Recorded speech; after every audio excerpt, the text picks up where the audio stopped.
احتمالا شما هم با مواردی سر و کار داشتید که نیاز بوده دبی سیال داخل یک لوله رو بدون اینکه لوله برش داده بشه اندازه بگیرید. فیلومتر اولتراسونیک که اینجا میبینید راه حل این مشکل هست. فیلومترهای اولتراسونیک البته میتونن به صورت اینلاین هم باشن. ما هر دو نوع این فیلومترها رو میتونیم ارائه بدیم، هم فیلومترهای اولتراسونیک اینلاین و هم فیلومترهای اولتراسونیکی که از روی لوله دبی رو اندازه میگیرن و اصطلاحاً به کلمپ آن موسومن. توی روش کلمپ آن دو یا تعداد بیشتری ترانسدیوسر ما داریم اینجا که بیرون لوله نصب میشن.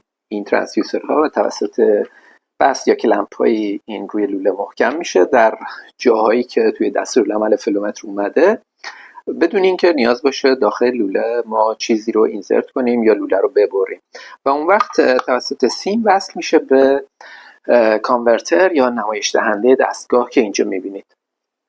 مهمترین کاربرد این نوع فیلومتر پس اندازه‌گیری دبی مایعات در لوله ها بدون برش یا سوراخ کردن لوله است که خب خیلی وقتا کار رو راحت میکنه. این کاربرد خیلی جاها میتونه مورد استفاده قرار بگیره. جایی هستش که شما فیلومتر رو به طور دائمی نمیخواید نصب کنید، فقط یک اندازه‌گیری میخواید انجام بدید، حالا به صورت چک میترینگ یا حل دعاوی یا موارد مختلف دیگه، بعد فیلومتر رو میخواید بردارید رو ببرید. البته یک نوع دیگری از این فیلومترهای اولتراسونیک رو هم ما ارائه میدیم و اونی که علاوه بر این دوتا ترانسدیوسر دو تا سنسور دما هم همراهش هست که معمولاً به عنوان هیت میتر استفاده میشه. حالا اگر چنین مواردی هم داشتید که نیاز به هیت میتر داشتید، کارشناسان ما میتونن تو این زمینه کمکتون کنن. اینجا مجموعه تجهیزات این فیلومتر اولتراسونیک نوع ترانزیت تایم رو میبینید. ترانسدیوسرها، یه جفت بستا، کابلای واسط و کانورتر یا نشان دهنده دستگاه که تنظیمات رو هم از همین طریق شما میتونید انجام بدید. اینجا البته تغذیه‌اش 220 ولت ولی میتونه تغذیه مختلف دیگه ای هم داشته باشه. اگه اطلاعات بیشتری از این تجهیز میخواید میتونید به سایت arshiatamin.com مراجعه کنید. در سایت arshiatamin.com بخش دبی که اینجا مراجعه کنید، بخش اولتراسونیک، دو نوع فیلومتر اولتراسونیک ما ارائه میدیم، کلمپ آن همین نمونه‌ای که اینجا مشاهده میکنید و نوع اینلاین که اگر نوع کلمپ آن رو بزنید به این صفحه هدایت میشید که میتونید ویدیوها، مدارک فنی و غیره رو ببینید. در بخش مدارک فنی میتونید دیتا شیت این فیلومتر رو ملاحظه کنید. با هم یه نگاهی بندازیم به دیتا شیت این فیلومتر.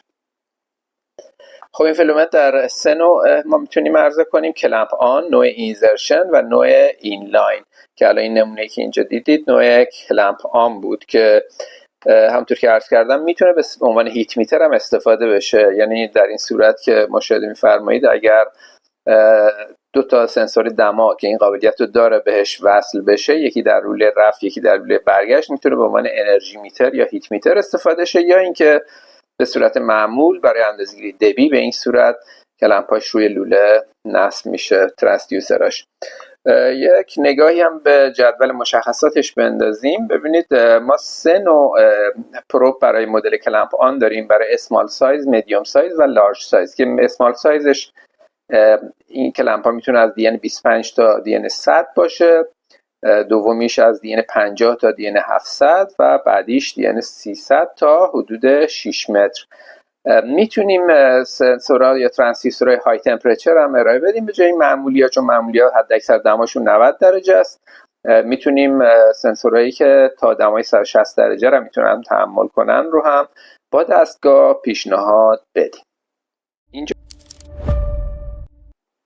محدودیتی که فیلومترهای اولتراسونیک دارند اینه که این نوع از فیلومتری که الان اینجا میبینید به ترانزیت تایم موسومه. در فیلومترهای اولتراسونیک نوع ترانزیت تایم سیال بهتره که تمیز باشه، عاری از ذرات معلق باشه. اما اگر سیالتون حاوی ذرات معلق بود، نوع دیگری از فیلومتر اولتراسونیک پیشنهاد میشه که به داپلر موسومه. اتفاقا در نوع داپلر حداقل ذراتی باید وجود داشته باشه در سیال که بتونه اندازه‌گیری بکنه.